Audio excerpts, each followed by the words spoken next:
Hello and welcome to We the People. I'm Gargi Rawat. Now, over the last few days, we've seen a massive global investigation into medical devices industry. It's thrown up absolutely startling findings about how patients are suffering, governments are not doing enough to protect people against medical giants and poorly tested implants. Now, in India, the investigation was done by the Indian Express, and what has emerged is that the medical devices bazaar in India is very poorly regulated, to the point that we can say it's barely regulated. There are faulty devices in our market that have been pulled from other countries. Devices are being forced on patients who may not even need them. There's also corruption and very questionable ethics, with medical giants throwing huge amounts of money at doctors, at hospitals, lobbying for their devices. Now we're talking about stents, pacemakers, knee and hip implants, intrauterine devices, breast implants, all have featured in these reports, very comprehensive reports. And what's even more shocking is that though it's a $5 billion market in India, it's growing rapidly, we have no specific laws to deal with this. There's a bill that's been waiting for 12 years to be passed, and only this year, in fact at the start of this year, we got a set of rules to deal with medical devices. They're not laws yet. There's also a push for more of the medical devices that they should be manufactured in India under the Make in India program. But again, there's a glaring gap since we have no law and no overarching authority to deal with this very, very important issue. How are people supposed to negotiate through the information that's available to them? Now, to talk about all this on the show today, we have with us Ritu Sareen, Executive Editor with the Indian Express and someone who spearheaded this entire investigation here in India. Dr. Shah Alam Khan, orthopedic surgeon at AIIMS, and AIIMS, where many people go for surgeries to actually redo surgeries, corrective surgeries. Dr. Jaya Kashyap, plastic surgeon. Also joining us from Mumbai is Kabir Chandhok, an author who underwent a hip implant, and he also wrote about his experience in a book. Professor Bejon Mishra, founder, Patient Safety and Access, and Gurmeet Chugh, Managing Director, Translumina, and a member of an organization for device makers in India. Also Alishan Naqvi, founding partner, Lex Counsel, and the lawyer we have on the show today. Well, first I'd like to start with you, Ritu, to tell us, I've read all the articles that have come in the Indian Express. It's been a comprehensive investigation and expose, but for people who may not have gone through it so thoroughly, if you could just tell us first about this entire investigation. It's a global investigation. We had 250 reporters actually working on this story across the world. Yeah, Gargi, the Indian Express joined a team of 250 reporters, and sometime in April we met about 100 of us to sort of work out the parameters of the investigation. And there were really three targets that we set for ourselves. The first was to, of course, expose the rot in faulty implantation. The second was to talk about systemic underreporting, and the third was to unveil the conflict of interest. And sadly, when I and my team set out and we spent 8 months on this story, we have found India is badly lacking on all three parameters. Right, and like we were speaking, there's been a bill for the last 12 years that's waiting to be passed. So we have no rules, actually no laws governing this. Only early in January they passed rules for medical devices, but that's not enough, is it? Clearly, given the kind of stories and you know, the cases that have emerged. Our stories are still playing out. Yes, of course. Just a few days more. We are toward the tail end of the series. But yes, it's a regulatory mess, and there is no political will. And we're told it's a $5 billion industry right now. It's the 4th largest market in the world, and it's growing exponentially. There's a huge interest in the Indian market, one because of the market per se, and two because a lot is being dumped in the country. All right. Well, Dr. Khan, since you know, you're from AIIMS, and if you could tell us a bit about what you feel about this entire industry, this medical devices industry. A lot of questionable ethics have also emerged regarding doctors and the way these massive medical giants are lobbying with doctors, with hospitals. So a lot of questionable ethics also at play here. Yeah, actually, Gargi, it's important what Churchill had long back said. He said the more backward you look, the more forward you can see. So there's a historical perspective to the whole thing. So this has started with 1990s when the neoliberal policies were unleashed on us, and as part of the WTO signatory, India had to ratify what is called as the TRIPS, which is the Trade Regulatory Agreement. Right. Now, TRIPS was signed in 2005, and since 2005 there has been just a tsunami of clinical trials in this country, unregulated clinical trials. So between 2009 And 2005 and 2012, we had 2,000 patients actually die during clinical trials. And this is very, very sinister. It was only in 2009 that we had the HPV scam somewhere in Madhya Pradesh that we woke up to it. So first things first, that this is a result of the unregulated neoliberal policies of the 90s. And then, of course, there are three prongs to it, as you rightly pointed out, and that's what the Indian Express story also points out. So one is, of course, the corporate sector, and that is an unregulated corporate sector at the moment. The second, of course, is regulation, the government, the executive, and finally are the doctors. Now, coming first to the corporate sector, so we know how corporate sectors behave. This is actually, we saw with what happened with Johnson & Johnson implants when they were recalled, and they were not recalled in this country, and we have data missing on 4,700 patients actually. So in all, you have got three pillars, very important pillars, which are holding the key to good implant service, which doesn't happen. And I would say that the regulation in this country is extremely, extremely poor. And that is what the Indian Express story and the fact that we don't have a law and it's still waiting, and exactly as you said, this is just rules an have been order passed, which is there, and you don't have a law. The rules are not enough. Rules are not enough. Exactly. So rules are not enough, and everybody escapes that. So if you without naming anyone, so if you have that drink with the C in New York and you have the same beverage over here in India, you feel the difference. And this is the same difference which works when it comes to, say, knee implants or hip implants, in terms of regulation, not in terms of the quality. So actually, the corporate sector knows it very well, that there are vested interests, vested political interests, vested interests within the physician lobbies, and therefore they will go kind of unpunished. All right. Well, I did interview the Minister of State for Health, Anupriya Patel. I spoke to her earlier. So let's just take a look at what she had to say about this entire issue and the investigation. Ma'am, your reaction to the Indian Express investigation, which is part of a larger international investigation into the medical devices industry. It uncovered how people are suffering, how regulation is lax, and how governments are essentially failing their people. Well, we have framed comprehensive rules for the regulation of medical devices, and they have been notified in the year 2017 and come into effect in 2018. And these rules are very much in conformity with the Global Harmonization Task Force, so they adopt to the best international practices, and they provide a very objective, transparent and predictable regulatory framework for the regulation of medical devices. So that will not just boost the confidence of the investors, but it is also likely to provide a good quality and range of products and services. All right, ma'am, but there's still just rules. It's only rules that we have for medical devices. There was a bill that was drafted 12 years ago. It's still to be passed. Don't you think, given this investigation and expose, this law is urgently required? Well, like I said earlier, we have already framed very comprehensive rules, and these rules are very much in place. So as of now, immediately there doesn't seem to be any need for framing a legislation. However, legislation is a continuous process, and we can take a decision about drafting a new legislation after these rules have been in place for some time and we have gained some experience in implementing them. All right, ma'am, but it is a market worth billions of dollars. It's growing. Do you really think rules are enough to regulate this massive market? That's what I said, that's what I emphasized, that these rules, they conform to the best international practices. So they provide that objective and predictable regulatory framework, and if there need be in future, we might think about framing a legislation, but as of now we don't see any possibility. All right, like we said, this was an international investigation across countries, and several European countries have reacted to it. Canada has also reacted to it, and you know, they've promised better regulation, plugging of loopholes. So given that, don't you think India also needs a better reaction? No, as I said, our rules are sufficient in themselves. Europe has a different government, they have a different perception to it.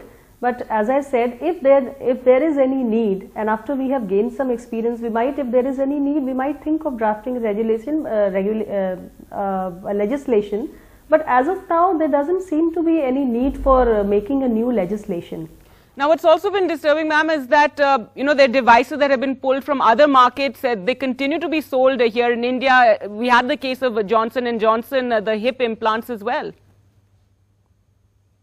We have dealt with this. We have dealt with that case, and we have dealt with that case in the best possible manner. Compensations are being given to all the patients who have suffered, and there is a proper system and mechanism which has been devised for compensation to be paid to the clients who have suffered. All right, ma'am, but staying with the Johnson & Johnson case, it was also seen that patients in the US were given massive compensations, whereas in India it was more of a struggle for the patients and the compensation has been less. No, I think you should go through the compensation pattern that we have devised and then you should comment on what we are giving to our patients. It's a fair way in which the compensations have been decided for the patients. All right. Also, it's been seen that India accepts products that have been tested in the US and we allow them here without conducting our own testing. Don't you think we need to do our own testing? No, the rules are sufficient to take care of all these factors. All right, ma'am, but given the findings and this investigation, the testing may not be so stringent in the US. We were told that these products are cleared faster there. Given all that, shouldn't we have our own testing in place? We are again and again arguing over the same thing. I am saying that the rules are sufficient. If there is need for any legislation, we will draft it in times to come. But as of now, we see there is no need. All right. Ma'am, but given the Indian Express investigation, the kind of startling stories, the cases that have come to the fore, doesn't the government feel it needs to do more to control this devices market, the implant market? Whatever cases are coming to our notice, we are dealing with them in a fair way. Johnson & Johnson case has come up, we have dealt with it in a fair way. All right. Finally, ma'am, any assurances you'd like to give, viewers and people regarding what the government is doing on the medical devices market? I can only assure you that the government is doing its best. All right. Well, thank you so much for speaking to us. So, Ritu, your reaction? If I can just come in, till we have a legislation, medical devices and implants will continue to come under a 1940 Drug Act. So, all implants and devices are considered drugs as far as the existing legislation is concerned. And there are only 23 devices which are notified and thereby regulated. Roughly there are about 5,000 devices that we have in the country manufactured here and which are imported, but only 23 are regulated. So, the minister again, as you saw, she insisted that these rules are enough. She says as in when we see going forward. I mean, your response to that, she's saying we've already seen, we've seen several cases, So we've seen the reaction in the medical Johnson device Johnson industry has been riding piggyback on drugs and pharmaceuticals, and that situation continues to prevail. All right, well, I'd like to go across to Kabir Chandok, who's joining us from Mumbai, and he's somebody. All right, well, we will go to him in just a moment. But Dr. Ajay Kashyap, your reaction, firstly to the findings and then to what the minister had to say regarding how these rules are enough. I think if rules were enough, things would be great. The implementation of the rules is where the problem is. There are so many devices that are not allowed in other countries that would creep into here. Products like breast implants made in China come into here. I don't know how they come in, but they are not regulated at all. And unfortunately, the community which is in the gray market, which is the transgenders, are the worst who suffer from it.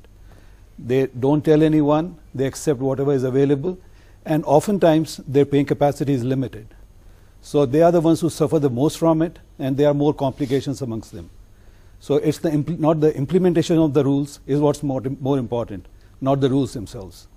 Yes, and we found that patients are never given adequate information or enough information which they need before they decide on a product, and there are many imported products that people just assume would be safe and would be fine. Sure.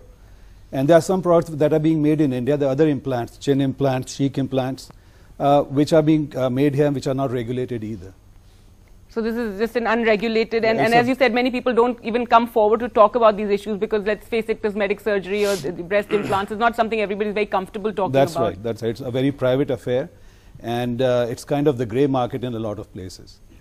All right. I'd like to go to Professor Mishra now. Given you speak for the consumers, what has your experience been in this entire matter? And the minister insisting the rules were enough, but they're not. And we've seen in the case of Johnson & Johnson how many years it's taken. The product was already removed internationally. It took so long for it to, finally be, the warning to at least be issued here in India. And just recently compensation has been announced. So it's taken like a decade, which is a lifetime for many people. Absolutely. Gargi, the the incident or the episode starts from 2006, you can imagine, and today we are in 2018. And an event which happened in 2010, we are still struggling to understand how to compensate the patients and how to locate those patients who are victims.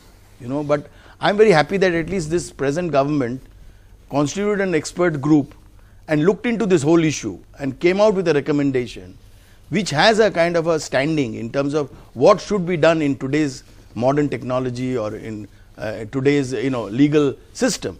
So what I want to tell you is that rules are good, but as my colleague in the panel mentioned, that enforcement is the biggest challenge, and health being a state subject, it's not a priority to the state government at all. Health is not a priority at all within the state government, let me tell you that. Their priorities are absolutely lopsided. So they don't look at health at all, and there's no enforcement. So people can import whatever they want in whatever market, you call it grey, green, red, whatever market they will import. It will all pass under the radar. The imports will come in. They're not strong kind of a regulatory mechanism in ensuring that the patients are protected. The worst thing is, Gargi, the worst thing is we hardly talk about patient empowerment and education in our country. There's absolutely no education given to the patients at all. Poor patients, they don't even come to know what they're doing, and they're so innocent. They get caught by endorsements and advertisements and of course connivance of some medical practitioners. You see, even the medical practitioners, they should understand that they are into a very noble cause. They're dealing with the health of patients. So they must come forward. They must speak up. I see a lot of medical practitioners speaking up, but it's not enough. They should speak more louder, because they are not talking on behalf of patients in a manner it should, and undermine, and also expose those medical practitioners who are adopting unfair practices, unethical practices. I do agree that that's not their work, but they should do it. Like the number of things we as citizens, we need not have to do it. We shouldn't be doing it, but we are compelled to do it. Why? Because the government is lacking. And because the government is lacking, and you heard the Honorable Minister what she had to say. She is very happy with what they are doing, but we are not happy. Yes, she's saying that we'll wait and see, so and if you the look rules at are the enough, report, then maybe you we'll look think at of the expert legislation. committee report, government spends money in churning out these reports. What do they do with the recommendations of this report? Why don't they implement that? That's paramount, that's most important, because if you look at that report, it clearly tells that there is an urgent need to bring in tracing and tracking mechanism in terms of all implants which are coming into the country. You saw in the Johnson & Johnson case. Right, the database, I think that, Ritu, that's been a problem of all the journalists who have been investigating to get information regarding, the governments don't keep enough information and they're reluctant to share it as well. No, they're so reluctant, they get away saying that it's very confidential, we can't share these informations, but I'm saying, I'm not asking. The regulator is asking. CDSCO, which is the regulator, is asking, and they're refusing to give it to the regulator because they know that if it becomes a legal case in our country, it can be drawn for 20 years. So they escape for 20 years doing nothing. So we need fast track court case. Absolutely, yes, Ritu. So what my co-panelist is saying is that, and it was a very important recommendation of the committee, that there should be a registry for medical devices to track the devices. That's the only way it can be done. Yes. Another very... Yes. I'd like to highlight one more thing, and that is the whole system of underreporting adverse events. Now, I did a series of stories by as the patients and doctors. Yeah, no, adverse event reporting of implants and devices. What you call in US the MOD data is public data. Now, in India now, since the last few years, the Indian Pharmacopoeia Commission is recording these adverse events. And I have done a detailed story on about 500 of them, and the results are shocking. But the CDSCO and the IPC are treating the adverse events like a trade secret. So this is a moot question. Should adverse events of devices, of stents, be treated as secret, or should the public know about them? Absolutely. Well, let's go across to Kabir, who's with us now from Mumbai, and he's somebody who's actually undergone a hip implant, and you've been through the entire issue. You've written a book about it. Kabir, if you could share your story with us. Yes, hi. I got the implant done in the year 2007. And I had to get the implant done because I suffer from a condition called ankylosing spondylitis. So it's an autoimmune condition, because of which my hip joint got deteriorated. So I had to go to Dr. C.J. Thakkar in Bombay. So he suggested that this is a metal-on-metal implant, it's a good implant, and the range of motion is going to be better for you. So as he suggested, we went for that. In 2013, I had to go for my right hip because of the condition. Right. And at that time when I went over there, the doctor told me that, have you come for your right one or for your left one? So I said, why would I come for my left one? So he said that Johnson & Johnson has called back the parts. So that was the day I found out that this has happened. So after that then I got my right one replaced again. Sorry, the right one replaced for the first time, and the left one I got re-replaced. They hooked me up with Puri Crawford, a company which Johnson & Johnson had hired for the insurance purposes, I guess. So they made me sign a form in which they had said that we feel free to go for the legal action. This signing the form does not waive the right. So I signed the form. They got all my tests done. My poisoning was 113, the chromium poisoning, and the cobalt poisoning was about 36, which is supposed to be between 0 to 2. All right. And after that, my bone deterioration was there, and there was a lot of tissue muscle which was eaten. So they themselves qualified me for the surgery, and I had to go for a replacement, a total hip replacement again. Now this surgery was a longer surgery.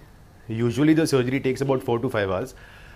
This surgery, in my case, the bone had taken the shape of the hip joint, so it could not be removed. So they had to rip it apart, and that caused multiple fractures. And they had to tie it with metal wires, the bone again, and they had to put a longer implant inside.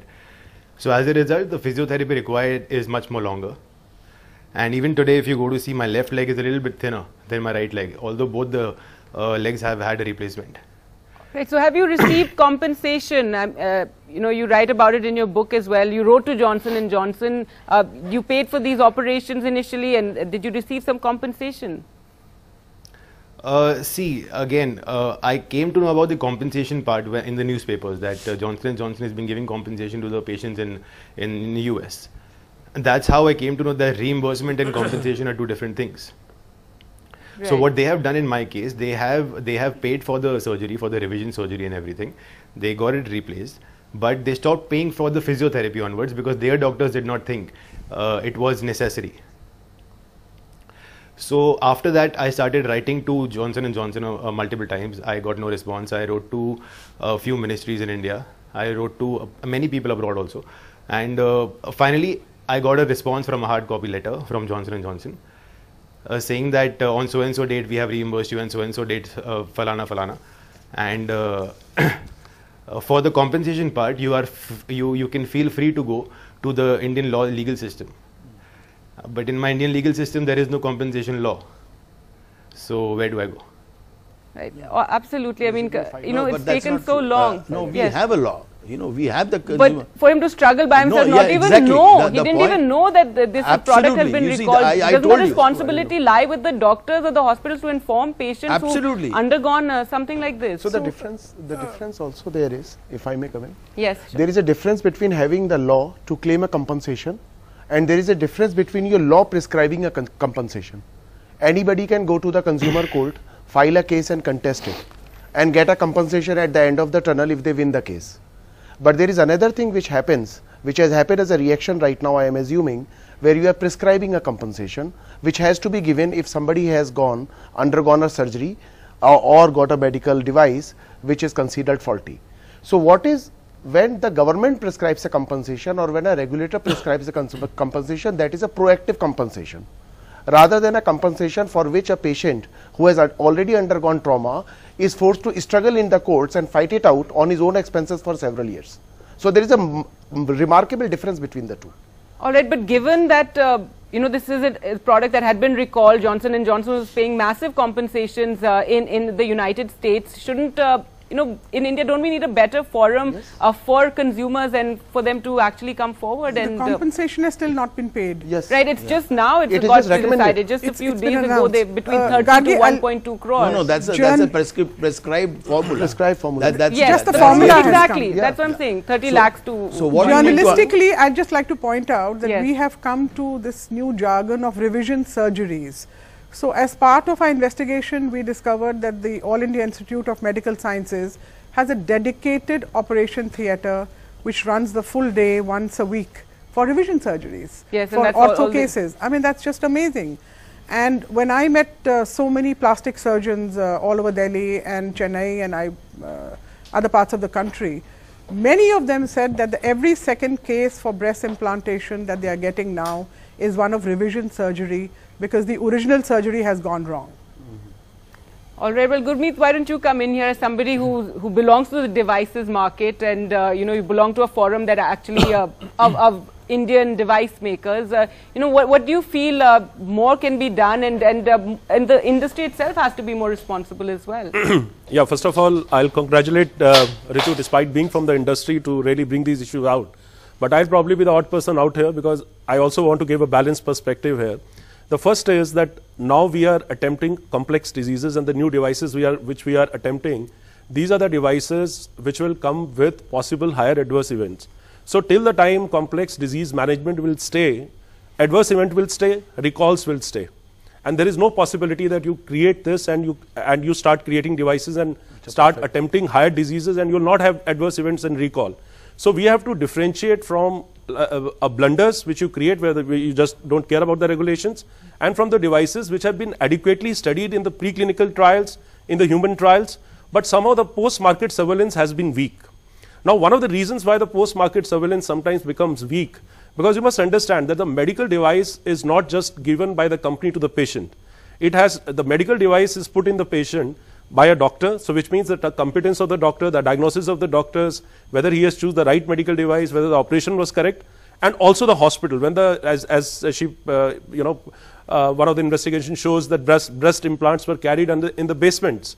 So under that conditions, if you are putting a medical device, of course, in that case you can't results are not blame going to be same. So first of all, we must and every adverse event which is reported on a website of FDA or every adverse event which will ever come, it doesn't really mean that the device is bad. It also doesn't mean that there is no hope and everything has gone wrong.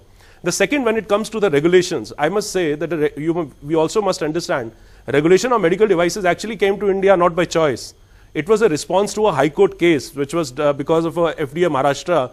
They raided a hospital and saw some stents which were unregulated, and the government responded within 2 weeks to create something which we said, consider the medical device also as a drug.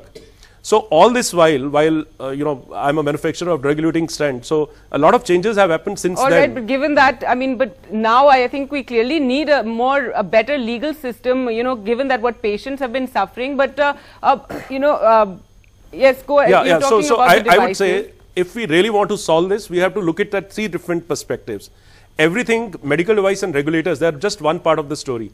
But yes, Ministry of Health as such is the complete, umbrella. But given that you're a manufacturer, wouldn't you prefer there be better laws so that you can also work within a proper legal framework and people can have more confidence in the products? Because as patients, we don't want to be second guessing and wondering if our doctor is pushing the right device on us or if we're going to hear something adverse a few years later. See, this is also a fact that if you look at indigenous manufacturing of these devices, we have certain specific diseases which are very, very, specific to India, let's put it like this, but we still don't have a solution.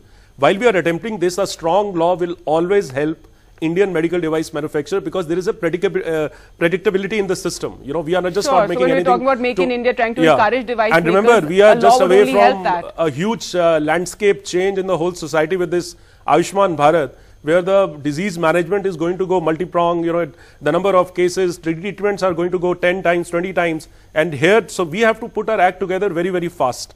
Now, as long as these medical device rules are concerned, I would still put it that it's a decent step. It's a decent step compared to what was happening before. It's not enough. But not enough. You must also understand that a lot enough can also not be provided. Like, for example, for the infrastructure which has been offered to CDSCO, I mean, the kind of people they have, you need more people. So CDSCO has now just appointing 150 biomedical engineers.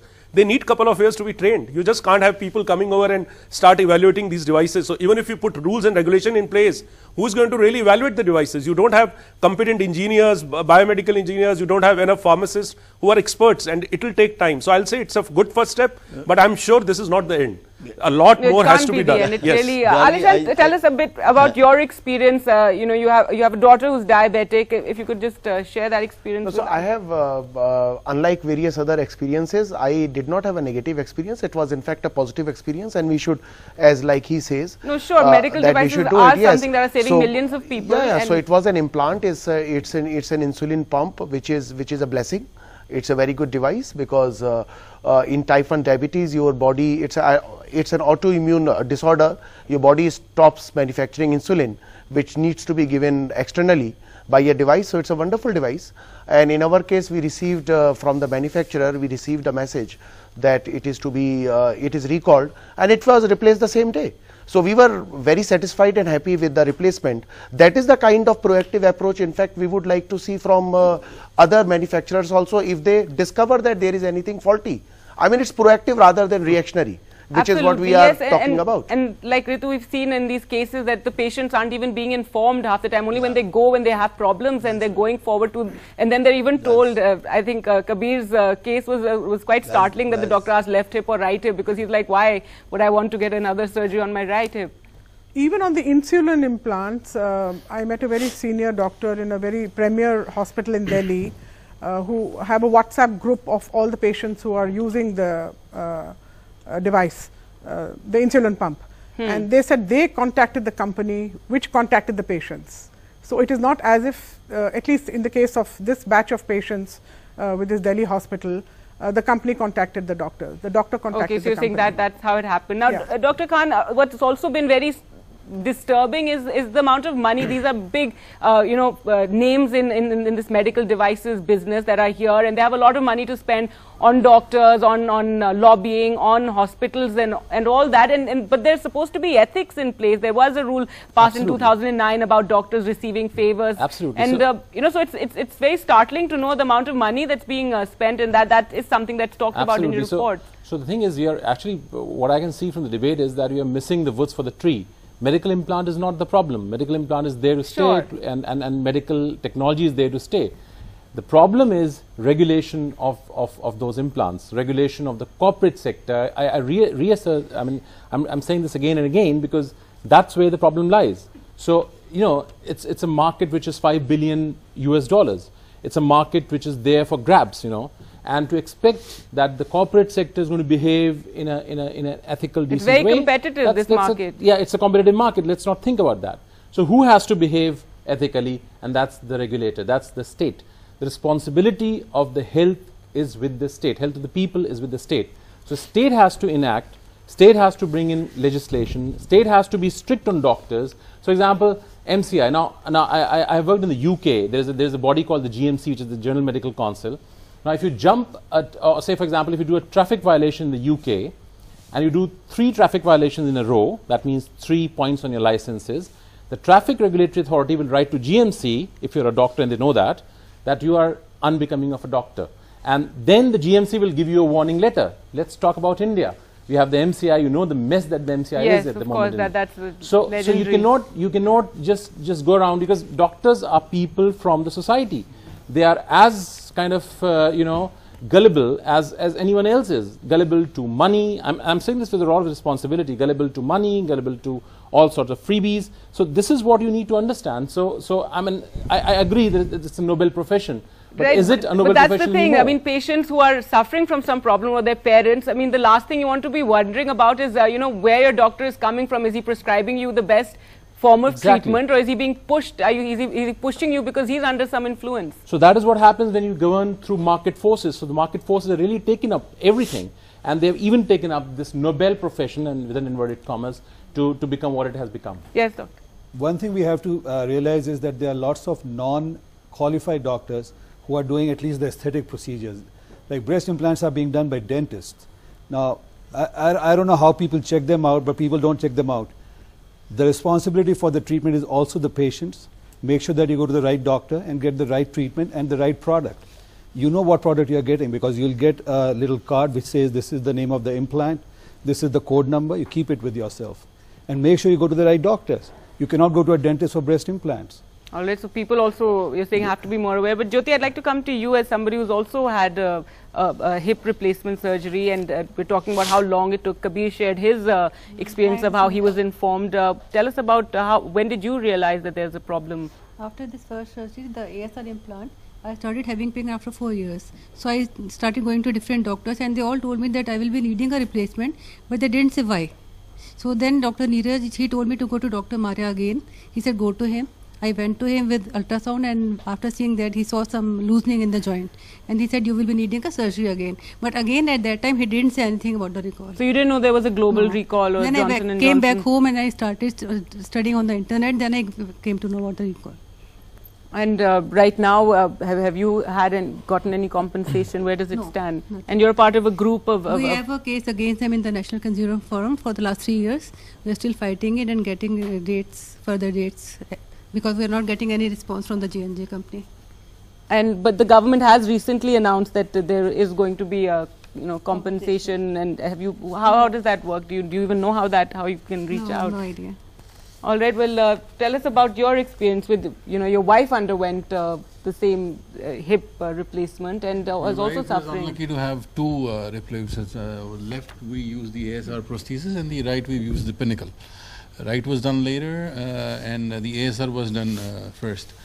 In my case, very early after the surgery, she started experiencing a lot of pain.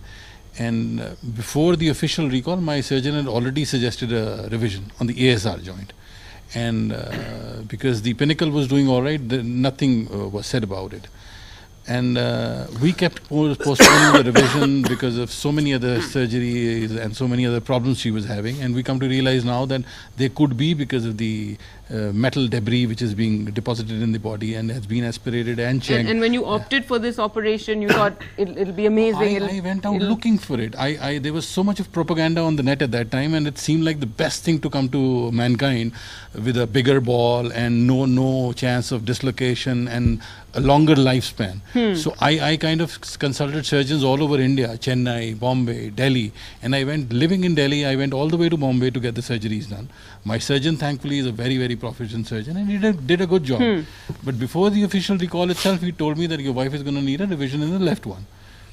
2011, I was informed that there's a recall. And when I studied why the recall, and I realized that we could be having metal ions in the blood or debris in the body, that's when the red flag went out, and I started communicating with doctors in the US. I spoke to some law firms in the US. And my wife has been so unlucky that she hasn't had a chance to go through with the second one. One, because we are so skeptical and so scared when we read about how a revision is and how a revision can go wrong. And then the body has never been up to it. She's gone through maybe 3 or 4 surgeries. I got 3 bags full of documents lying. And the toll this takes on the family as well. Oh my God, on the body, on the family, on your social, on the mental, I can't even start telling you. And I feel, when I was listening to the Honorable Minister here, maybe cars are better regulated in India than medical devices are. And she's talking about having rules in place and having devised a formula. I have studied the compensation formula. The maximum you're going to get is 1 point some crores, and that is if you've died. Okay, my wife was 38 and she had her whole life ahead of her. She sacrificed a career which could have gone, so high, and she's very good at what she does. She had international clients. She was servicing international companies.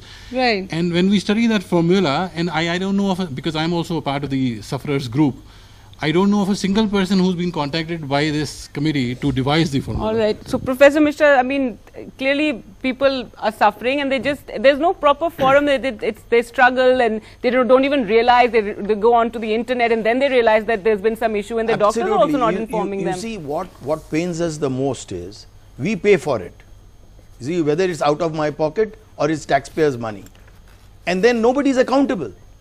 And that is where the reason is. You see, what we want in this country is, we want laws which are implementable on a fast track, not taking I know, because us we're going on 20 asking years. that we need laws, but then the other thing is how the cases, how long they take. She mentioned about NCDRC. When we framed this law in 1986, we wanted a resolution in 45 days. That law says that it has to be resolved in 45 days. But she keeps getting adjournments after adjournments, whereas you are not supposed to give more than 2 adjournments. And this is what is not happening in our country. And this is what we have been demanding the government to do. And they will always come up with some lame excuse saying that, oh, there's so many cases coming into the court. Increase the number of benches, recruit more judges, but make it on a fast track. You see, but they would never listen to us. You know, they will keep on giving some certain excuses. And you know, we will keep talking on these shows, but I'm very happy that you've picked it up. Yes. You've picked up this topic. Ritu, are you hopeful? You know, you've as you said, more stories are yet to come out in the Indian Express, but we saw the minister's response there. What would you like to see done after, you know, your reports come out, and hopefully people also get more agitated about this issue? No, we are also, of course, being contacted by lots of patients, and lots of people have approached us. And I'm very clear in my mind that the regulations that, the rules and regulations that the minister is talking about was the easy way out. You know, we are talking about 12 years and various drafts, and they just, I think successive governments have found the new drafted bill just too complex to handle. But it's such a pity that nobody wants to give it time and attention. You know, Ritu will agree with me. We are still talking about 1940 law. Yeah. Drugs and Cosmetics Act is of 1940. You can imagine the Britishers have changed their laws, but we are still carrying on the British law. I mean, it's a pathetic situation. Right, Gurmeet, as someone who's you know, part of device makers, do you feel you know, there needs to be more consultation? The government needs to reach out to people and talk more to doctors, to device makers, manufacturers. See, in the present system, I think the easiest thing which will help us first is a patient who is aware about the rights, and the patient who actually goes to the hospital and has a right perspective in asking the right questions for the disease. Now, what is also happening... Is that too much on the patients? Because you go to hospitals imagining the doctor is going to guide you through this. Gargi, we have to track a journey. As it is. We have to track a journey. And but you're right, clearly we do have to do our homework before we go for any treatment. I think we need to really work upon all the 3 sectors together. We have to ensure that the hospitals who have infrastructure are allowed to do these kind of surgeries. We have to have the doctors who are doing the right kind of work. And then we have to have the manufacturers who are making Let me get some questions in from the audience. I am Sanjeev Gupta. I am just asking, everyone know about doctor एक भगवान के रूप होते हैं, but at the present now, almost the medical profession is completely commercially and misguiding. How to control these types? I think that is one of the issues that people have. Let me take some more questions and then I'll come back to everybody. Yeah, it's kind of a question and a comment, because what I'm very confused is, where does the accountability and liability lie? It all comes down to the patient here, but the surgeon, the hospital, or the company. The surgeon changes the hospital, where does the liability shift? Is it just putting the device in the patient and he's done with it? No. Right? So this is interesting. Where does it go to the hospital where the surgery was performed? So absolutely. There is a problem in that question. It's a problematic question for the regulators, because MCI regulates doctors and it says it doesn't regulate hospitals, which is amazing actually. So who regulates hospitals in a manner that ethical practice is being done or not? So as of today, as he says, none. Yeah. That is and that is the real problem. और आपने जो बोला भगवान है, I agree with him, because when we come to a doctor, the doctor is your God. You have to just go with what the doctor is saying. I don't think patients think that anymore. They have done their Google we're now research. Obviously doubting it. You know, we're all getting... No, I won't say that patients won't think it. We have done our bit for that halo to disappear, and that halo has disappeared, unfortunately. The halo is gone. But we are still not empowered to challenge a medical practitioner. Let me tell you, as a patient, we are still not empowered.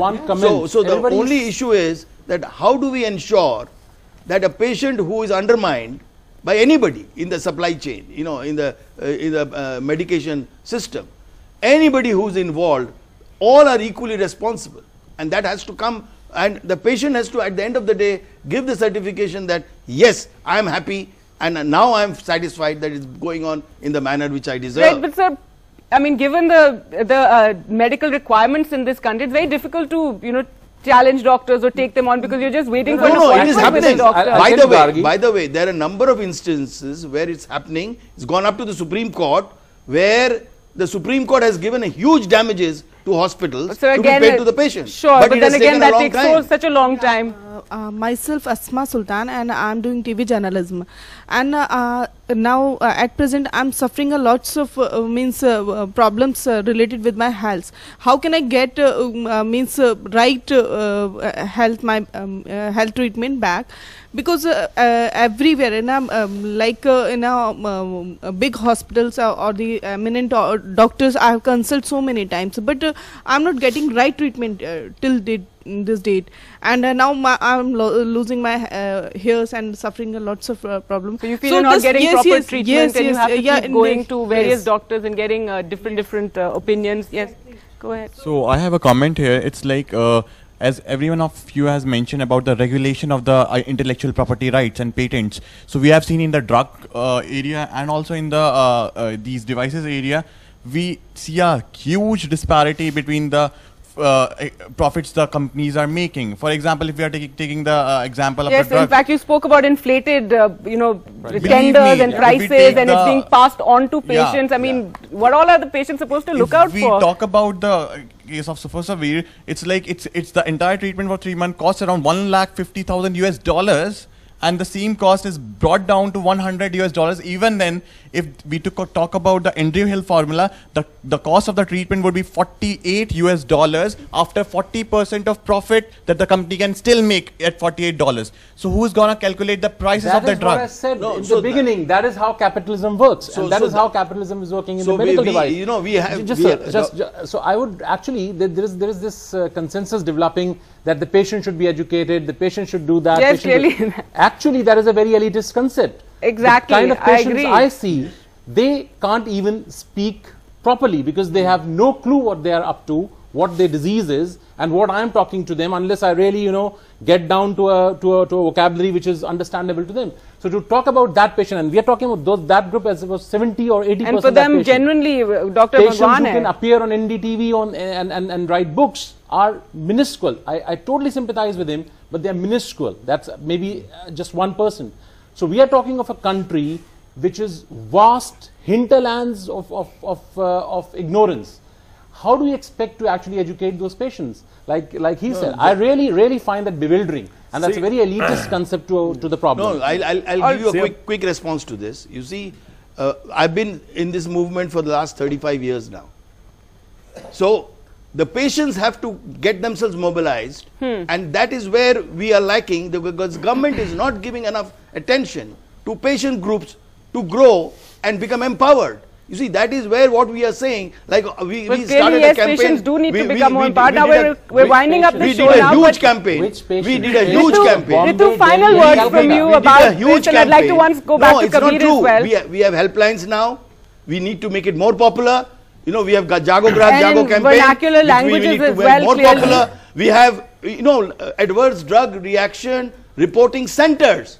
We have more than 500 reporting centers in the country. How many doctors are reporting there? That's my point. Right. That's my point. That's a very valid point. We need doctors also to take responsibility. Can get empowered only when the medical practitioners agree to empower the patient. All right, so medical practitioners have to be responsible. All right, let me just go to Ritu once. I am totally, I agree with that view that the onus, this has been a global investigation, 250 reporters, and since we did it from India, the onus definitely is also on the members of the medical fraternity. Absolutely. And I'll just tell you one view I got from a doctor who's supposed to collect these adverse events on devices and give it to the regulator. And she said that, and she's supposed to campaign with the doctors to give more and more adverse events. So she said, what I find the doctors feel is that one, I gain nothing from giving the, what's in it for me. Right. And two, it might boomerang on me. Yeah. So it's that reservation, that fear about it. That is the fear of the doctors, that suppose I report this adverse event or adverse device, it may come back on him. Impact on him. All right, I'd like to go to Kabir now. He hasn't. Kabir, you've been listening to everyone. I don't know if you heard the minister earlier in the show talking about how we brought out these rules, and we'll wait and see if there's a need for legislation. But clearly there is a need for legislation. And final word to you about what's been said here about responsibility of doctors as well, about how patients need to be better informed as well. Clearly. Right. So मैंने सबको सुना. I heard everybody. I didn't get the chance to hear the minister because I was in traffic at that time. But having heard everyone and experienced it myself, हाँ doctor भगवान नहीं होता है, हमने बहुत सीरियसली बना दिया उस बात को. That is true. And रहा बात एजुकेशन का, एजुकेशन देना पेशेंट को, सर एजुकेशन मत दो बट चीट मत करो.